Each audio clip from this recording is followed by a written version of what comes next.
afternoon, and welcome. It's Brenda Meller. We're back again for another live edition of my show, which I call Enthusiastically Self Employed. And I want to welcome if you're watching us live, whether you're watching us on LinkedIn, YouTube, or Instagram, do us a favor and drop a comment below. Let us know that you're watching, whether you're watching Team Live or Team Replay. We would love to hear from you. It's kind of like our mic tap. If I were to be at a conference, I would tap the microphone and say, "Is this thing on? Can you hear me?" And we have people in the audience waving back at us. So your comments let us know that the live stream is picking up. While we are waiting for those comments to come in, I want to welcome my very special guest and thank you so much for joining me today, Avivit Fisher. Avivit, how are you doing today?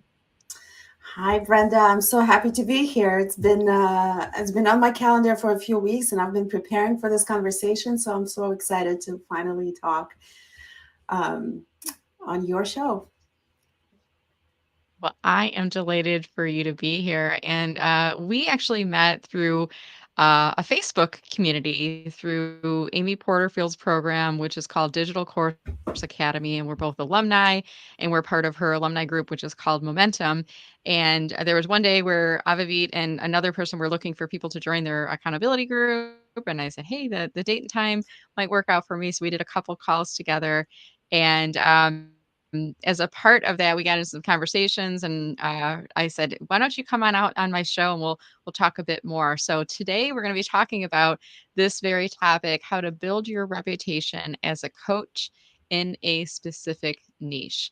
And before we do so, why don't you take a minute, Avivi, tell us a bit about you and your business, what you're all about. Sure. So I have a very interesting niche that I'm focusing on. I'm a coach, I'm a marketing coach for therapists in private practice. Therapists, I mean mental health professionals, for solo practitioners, group practices. So basically, I coach them and consult them on uh, building their caseload, attracting clients to their practice, and figuring out how to market their services in a way that people respond well. So this is my niche, and I've been doing it since 2017, um, more or less, yes. And I love this niche, so I wanted to share because it was not an easy entry into this market. So I thought that it would be very valuable for people who are listening to learn about building your reputation as a coach in a specific niche that you want to enter. Wonderful. And I think a lot of us who, when we're first getting started as coaches, we fall into that. I don't want to call it a trap, but that we fall into a pattern pretty quickly of, I'm just going to serve everyone. Uh-huh. 'Cause I'm a marketer and I can serve anyone. Anyone who needs help with marketing, come on, get in line because I need to have some money coming in for my business. Was that similar for you, or did you have a niche when you first got started? It was very similar for me, so I'm not very original in that respect. When I started, I knew that I wanted to work with small business owners, right? So small business owners, and I started with an idea of focusing specifically on brand strategy, on branding, and my idea was to help to give small business owners the benefit of using branding and marketing later on in the same way that bigger companies do.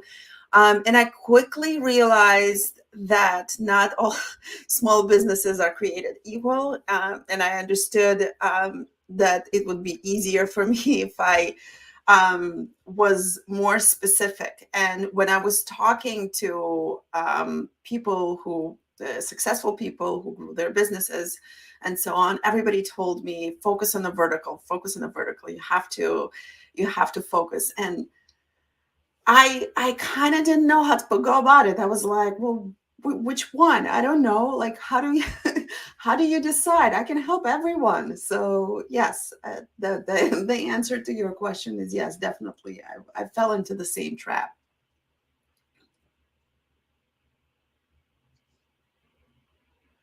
So a lot of us do, and I'm glad to hear that because I feel like, am I alone? I wasn't really focusing on an industry at the beginning. I was like a little bit of everything. And we're here today talking about building your reputation as a coach in a specific niche. So let's jump right in. So what tips or advice do you have for us based on your own journey through this process? So before I jump into tips and advice, I'll give you a little bit of a background how I ended up with in a mental health space because I think that can be helpful. Um, so in 2015, the apartment building where I lived with my family burned down, and it was a fairly traumatic Wow. event. And after that, I was looking for a therapist. I was looking for a therapist for my son. He was only 2.5, and later for myself. And, I was looking online, and I was looking online about for tips and any kind of information of overcoming a house fire. And there was very little that I could find. As and when I would land on therapist websites, I couldn't really understand what I needed. I didn't really understand what category I fell into. And as a marketer, I really saw that there was this big gap between what people are searching for and how therapists presented themselves. So I decided, okay, I will focus on mental health. I thought that I would really enjoy working with therapists. I found it very interesting, the topic. I thought that there was an opportunity because there was not a lot of people at that point who were focusing on marketing for therapists. And so this is how I picked my niche. So it was all driven by my personal experience. And for a lot of people who end up in mental health, that's the case. But what happened was, I had no access to therapists at all. So my corporate background didn't give me access. My experience working with small businesses before didn't give me an access. So I had this real problem of entering this space, building my reputation in this space. And so that was a challenge that I needed to figure out. So before that, I felt that there was an opportunity, but I had to validate my idea a little bit, right? So I decided to learn as much as possible about my competition, possible competition, about my audience. What are they struggling with? I wanted to test if that was even a viable idea to go after that specific niche. So I found, I was Googling and I found a conference that was a mental health marketing conference in Mhm. Nashville. And I was like, okay, I'm going to fly. I'm going to see. I'm going to attend the conference and I'm going to see if there's anything to my idea at all. And I remember I just went there for a couple of days and I sat in the audience and I interacted with with therapists in the audience and listened to the presenters. And I realized that, yes, that's something valuable to pursue. And I also realized um, that there's going to be a little bit of a barrier of entry because the mental health space has a very strong referral culture. So unless you're being referred by somebody or somebody recommends you, it's kind of hard to gain the trust of that audience, right? So then was my next challenge is how do you gain trust? And I could have talked about my credentials and about my background till I turned blue in the face, but I thought to myself, I really need somebody to say this is a person we trust. So I started contacting psychological associations, and I live in New Jersey, so I contacted the New Jersey Psychological Association, and I said I will do free workshops for you. So it was pre-pandemic. I did them in person, and luckily they agreed.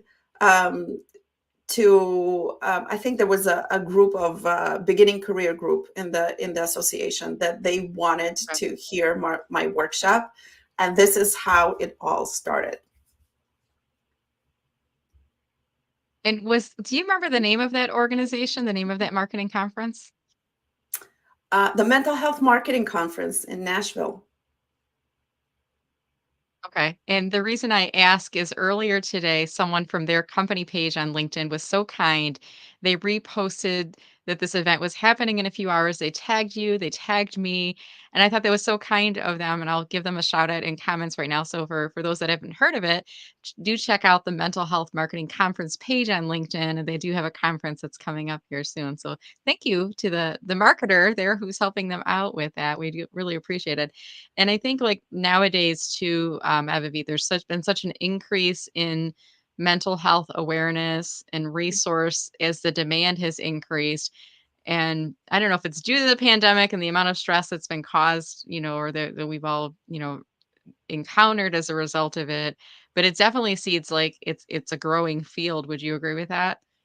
Yes, and I see a lot of new players in the field. Like it grew definitely since I started.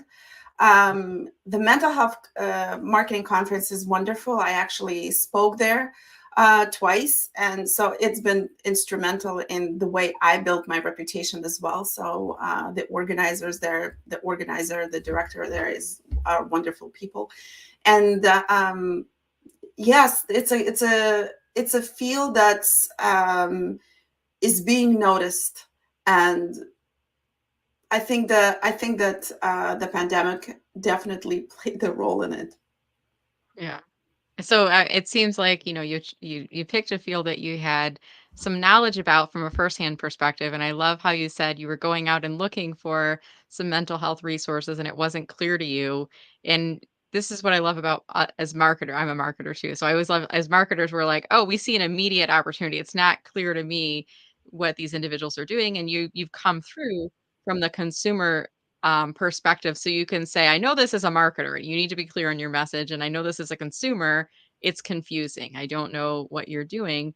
And so it really wasn't that you came from the mental health field or you weren't in the mental health field as a coach beforehand. You developed your marketing around it because of a need that you saw in the market. Is that summarizing correctly? That's exactly right. It probably, in hindsight, there could have been an easier niche to enter, but I just felt I just felt very connected to it. I just felt very passionate about it. So I decided to build my whole business around it. And in the beginning, um, I was very nervous about it because it's a bit of a gamble, right? So you focus on a niche, and it's a gamble because you don't know what's going to happen, and you might feel like you are pushing away other prospective clients to work with you. So you kind of have to make that decision, and you have to go for it. And how did you feel like when you made the decision that this was the industry that you were going to focus on? These were the category of professionals that you were going to help. Did it feel like things clicked instantly, or did it take a little bit of time to gain some traction?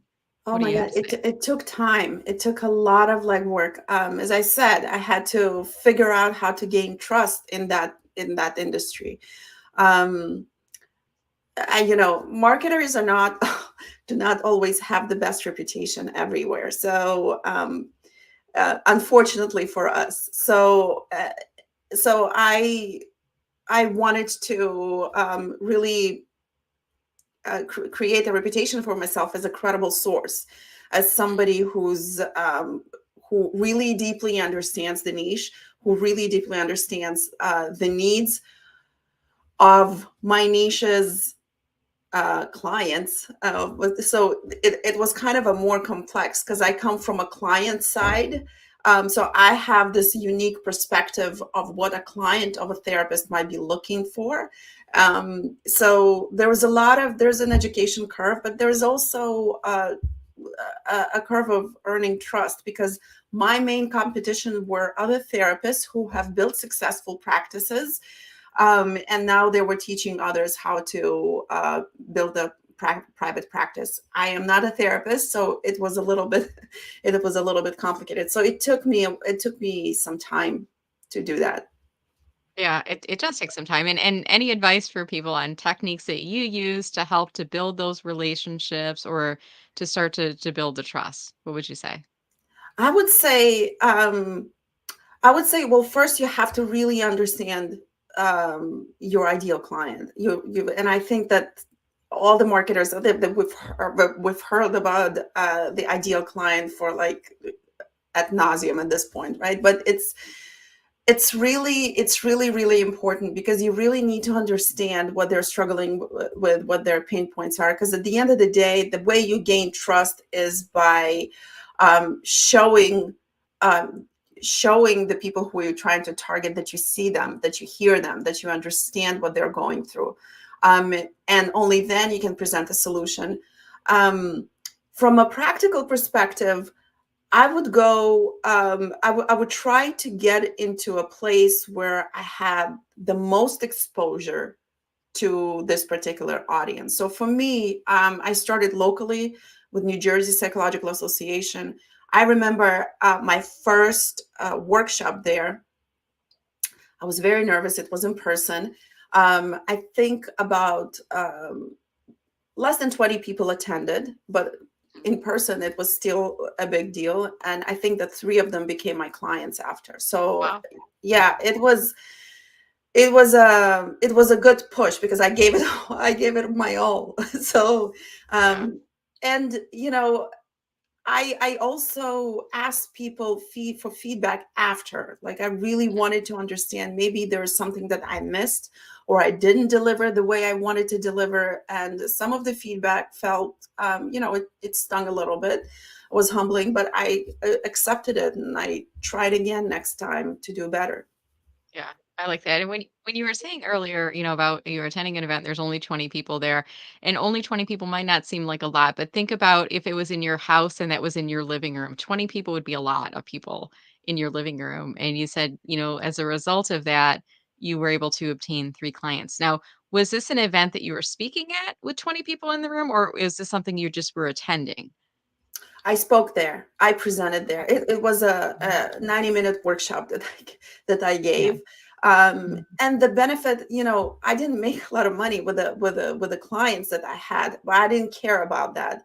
I needed reviews. I needed testimonials, right? I needed to gain that trust as quick as possible. So my first actions were more about gaining trust of Mhm. my audience than actually making money.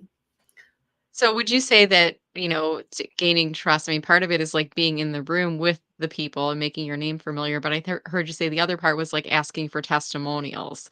Right. Do you think that can be a powerful strategy? And as a marketer, help us to understand like how can and should we be merchandising those testimonials?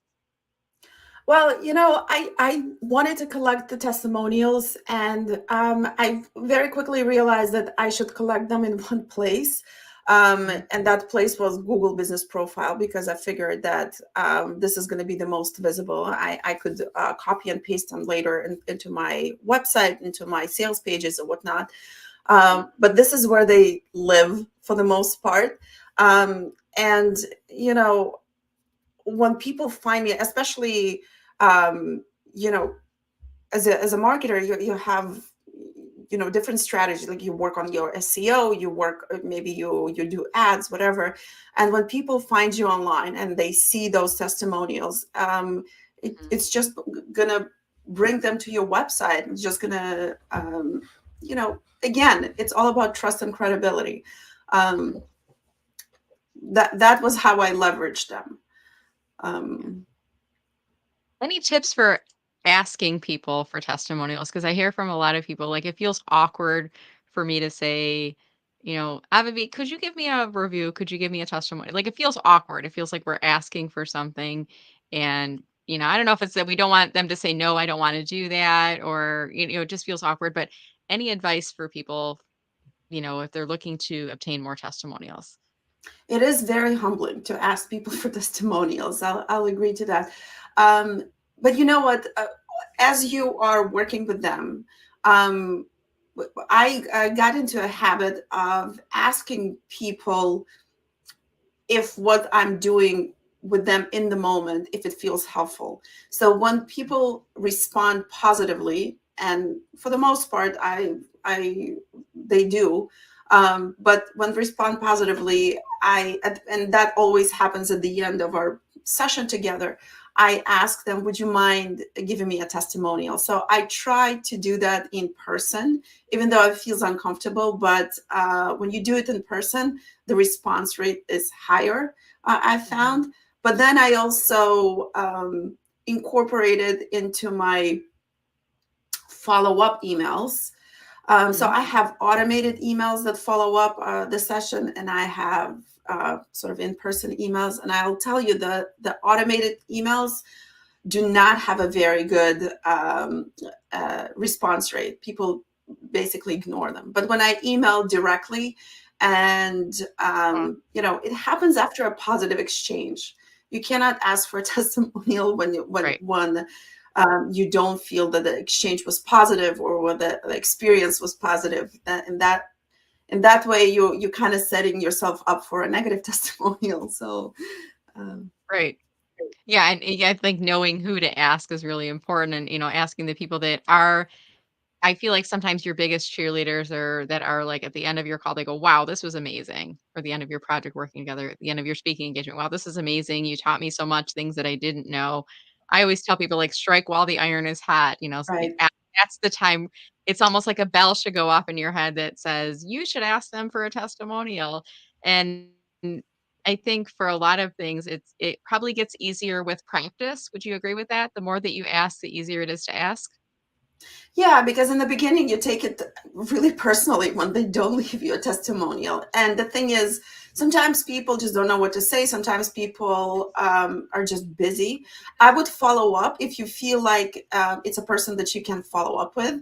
I would follow up definitely. But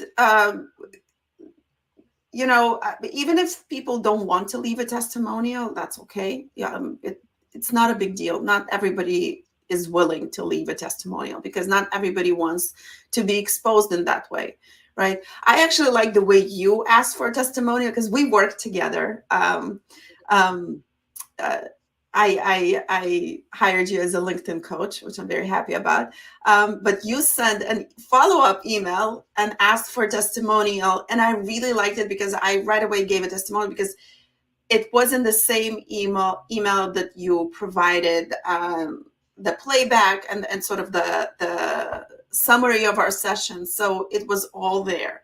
So I really liked that.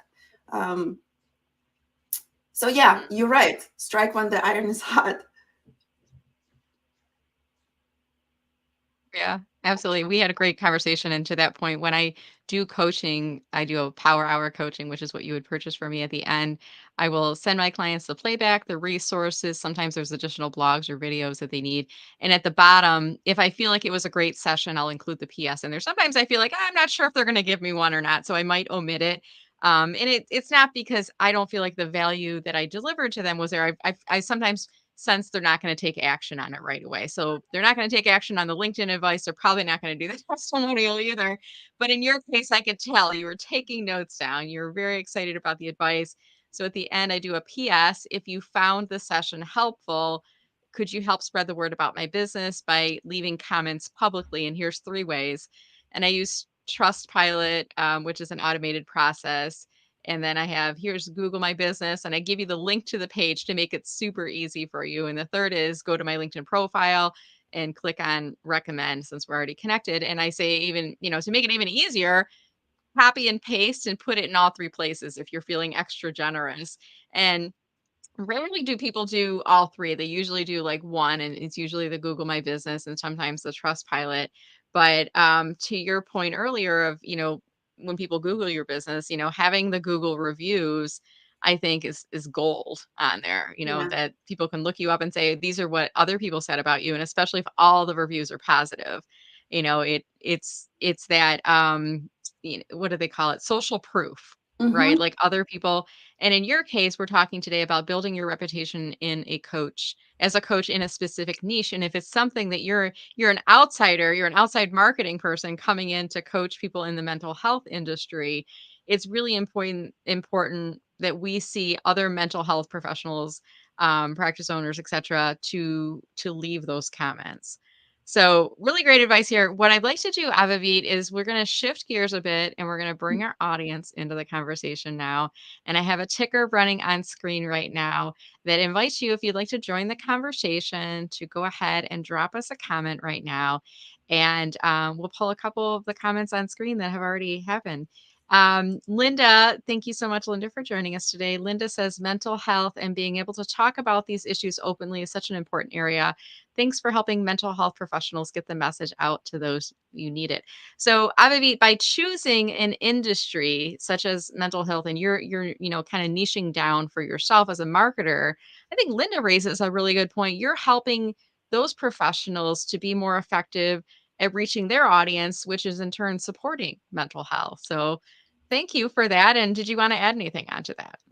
Yeah, my pleasure. Well, this is actually why I wanted to go into this field as well, because I felt like at the time when I really needed help, I was helped by my therapist, and I felt like you know if I can't be a therapist, if I can't help other people, which I would not be a good therapist, I can tell you right now, then at least I can help it and help other therapists attract people who really need them, right? Who are looking for their services, but they don't quite know what would fit them. So yeah, definitely. And thank you for that. Thank you for the recognition and for the comment. Yeah, absolutely. Another comment coming in from David. Thanks so much for joining us, David. And David's asking, are certifications important? So, in your experience as a marketer, what are your thoughts there on certifications? Especially if we're going after maybe a specific niche, is it important to look for certifications? What do you think? It's interesting because I didn't become a coach. I didn't become a coach with a certification, but um, it was during the pandemic, and I wanted to add to build my credibility even more. And I decided to become a certified digital marketer. So I did a certification from the Digital Marketing Institute. Okay. And to be honest, it I don't even know how big of a role it plays in in the decision process of my clients. Right? I don't know if it's that important. I Do you do think? feel like it's important for me to mention. Maybe it plays a role, maybe it doesn't. It's important for me to mention when I reach out to, let's say, podcasts to become a guest on their podcast. If I reach out to places where I would promote myself as a speaker, because I think it's mostly for me. I Yeah. would I say. was just gonna say, did you get the certification? As you were explaining, I was like, it was like we were one mind just now. I was thinking, did you get the certification more for you so that you felt like you had a little bit of that bench knowledge about digital marketing versus your clients seeing it? And David's question, are certifications important? Maybe, but not in the way that, it's not like from the customer perspective going, does she have a certification? But it was more for your own confidence building. Is that fair to say? Yes, and it's funny. The funny thing is that I have a master's in business, and I still felt like I needed that extra certification to just like feel extra confident that Yeah. that I can pitch myself better. So I think it's a really personal feeling. It's a really personal choice. But for my audience specifically, I think credentials are very important because for therapists, they obviously value education. They obviously have a long educational journey. So I felt like for my audience that would be appreciated. Yeah. I don't know. Yeah. I like that. And it's funny that you say I have a business degree, and similarly, my undergrad degree I have is in marketing communications. I went to school for a grad degree and I did a dual master's degree, MBA, MS in marketing. But and this is nothing to put down the schools that are issuing the degrees that we are earning, but they go into strategy and basic concepts. But when you become a marketing coach who's working with therapists or a LinkedIn coach who's you really do need to go much deeper and narrower into the path. And Digital Marketing Institute understands this, and that's why they have these certification programs.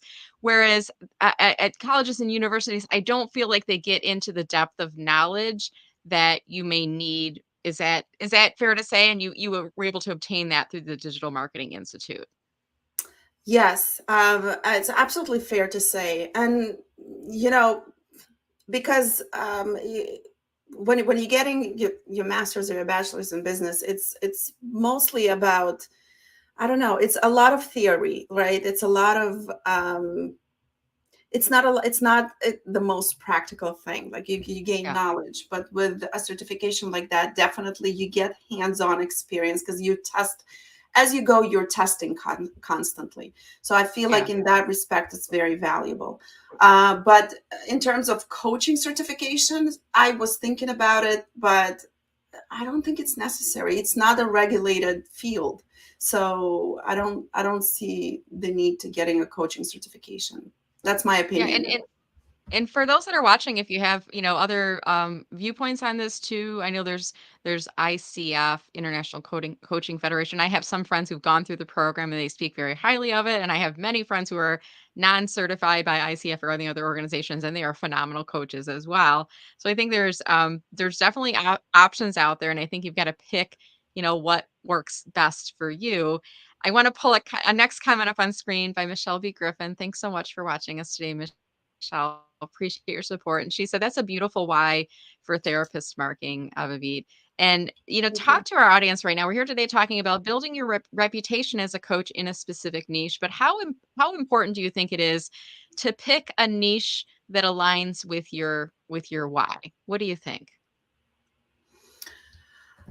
I think I think it's important, but not in a way that one would think. Because a lot of times people are talking about passion, and a lot of people, time people are talking about values. But for me, it's more about staying interested in the niche. Because when you focus on a niche, you kind of, at some point, you may get bored. I mean, Yeah, that's just the truth, right? So, if this niche keeps you interested, if it's exciting to you, if it's something that you want to learn about consistently, then I would follow that. But I'm a cerebral person in general, so maybe for me it's more like that. Even though I have an emotional connection to therapists, even though I feel very strongly about helping people with mental health, it's still a matter of following what's interesting to you. Because I was thinking about, for example, maybe focusing on a different provider, healthcare provider niche, like dentistry, for example. That can be very sure.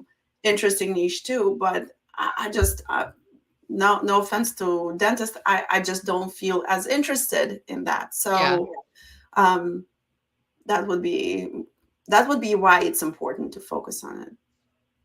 Yeah, great. I think that's a great point. And we'll do one final question here from David, and I think this kind of brings it all together.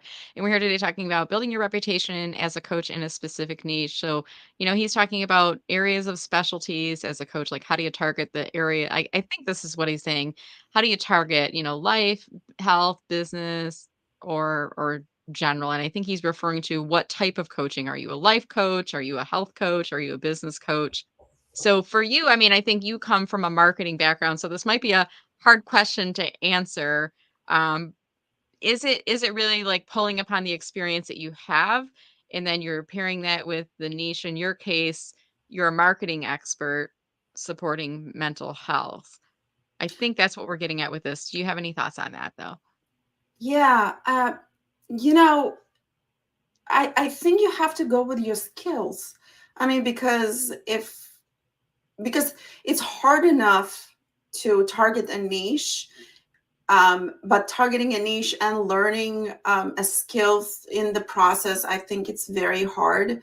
And at the end of the day, you're becoming a coach to also make a living, and your skills you kind of need to focus on what you can do well. And at the point when I became a coach, I have been in marketing for over a decade. I started with a as a graphic designer. I always worked in the marketing in the marketing space. And I progressed this way. So for me, it was just a natural thing. I would have not thought of becoming a life coach because it would have been a complete re-education for myself. So I just wanted to focus on what would be the easiest. Yeah, absolutely. Well, I think that's a really, really great point there. And, pull from the knowledge that you have. Like, where can you easily and readily available to pull from that knowledge to help the industry that you're choosing? So, what I'd like to do now, Avivit, is I want to pull up your LinkedIn profile and share it up on screen and ask, are you open to connecting with individuals that are joining us here for the show? And if so, any instructions that we should let them know about if they are looking to connect with you here on LinkedIn? Oh, absolutely. I'm Thing would be happy to connect with everyone. is I want to pull up your LinkedIn profile and share it up on screen it and is, ask, are you open to connecting with individuals that are joining us here for the show? And if so, any instructions that I think I think I lost your the there we go. sound. Sorry, I was Yeah. muting to try to get rid of. I was as I was sharing your screen for some reason, the live stream started replaying. So if you were hearing an echo, a delayed sound bite of what we were saying, I'm not sure why. So I'm not going to share the screen again. So we're not sure. But again, if people want to connect with you on LinkedIn, Avavi, do you have any instructions for them? No, you just reach out. I'll be happy to connect. Say hi. If you have any questions, I'm gonna gladly answer. There might be a delay this week because my kids are on spring break, but in general, I answer pretty quickly. So I'll be happy to connect. All right, there we go. I'm going to try this one more time. I don't think the audio is going to play this time because I closed down the other window. And I want to say we were talking today about, building your reputation as a coach in a specific niche. And as a part of that, we were talking about testimonials. And I love if you go to visit Avivit's profile, she has a testimonial right in her header image. So it's a really brilliant marketing technique. And you'll see some of the work that we did on her profile. I think makes you just a great marketing example there. So thank you for that. And then if people want to learn more about working with you, can you tell us about how can we get a hold of you and tell us a bit more about your business if you could? Sure. My company name is called Red Strategy, Red with two D's. So you can just go there. Like it's geared toward therapists specifically. So if you want to look at it, actually, if you are in coaching or if you're thinking about going into coaching and targeting a niche, it can be a good case study for you just to look through my website and see how I structured it. Um, and if you'd like to work with me, obviously, you can contact me. There's information available to find out more about me. So you can go there. Um, yeah, basically that's the All easiest right. way. Great, thank you. And I'm just typing something in as you're talking. And I want to just remind people if you enjoyed the show today, we would love to hear your feedback. Avivit and I are both self employed, so we no longer get performance reviews. So our performance reviews come in the form of comments when we do live shows like these. So don't be shy before you leave. Let us know in comments if you did enjoy the show. And then one more thing you could do is once the video is done playing here on LinkedIn, there's a share button that will appear at the bottom of it. Go ahead and click share. And this is a great technique. If you've not yet posted in the past week, in the past month, maybe even in the past year on LinkedIn, no time like the present to get started and add your visibility out there on the platform. When you share the video, I would highly encourage you to add a little note at the top of it and then tag us in the post. Remember to tag, you use the at symbol and then type in the person's name, and then they'll appear in the drop down. That way, we will get notified that you talked about us in the post, and I know that we will both go on the post and thank you. I've seen some of my former viewers, when they share these along, they'll say, like, here are a few of my key takeaways. Like, for example, the testimonials or picking a niche, even, as a key takeaway. So don't be shy about doing that. We love to see your comments and your feedback. So, Avivita, in closing, I just want to say thank you so much for joining us today. I picked up some new techniques, and I'm sure that our audience did as well. Any final comments for us on building a reputation as a coach in a specific niche as we wrap up? Yes. So thank you so much for having me, and thank you for your comments and for your questions. These were all really great questions and added to the conversation a lot. Another thing that I wanted to, and it's basically a thing that I wanted to close with is um, it's important to become sort of a thought leader a little bit within your niche to build a reputation. So what happened to me also is I write a weekly newsletter geared towards my niche called Therapy Business Brief. And in that newsletter, it gives me an opportunity to showcase my knowledge, to showcase my understanding of the space, and also to give a little bit of insights of what is possible for my niche, for the people in my niche, what kind of opportunities they might have, any kind of highlights, and all of that is helping me build a reputation of somebody who truly understands um, who they're talking about to and what they're talking about, and it also is a good marketing tool. So I would say create create an authority in the space that you are trying to serve.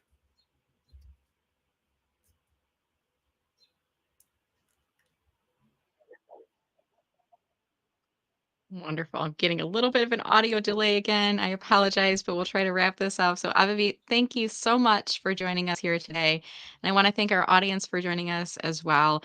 Looking forward to seeing you on a future edition of Enthusiastically Self Employed. And remember, these episodes get later converted into a podcast. With that said, thank you so much for watching.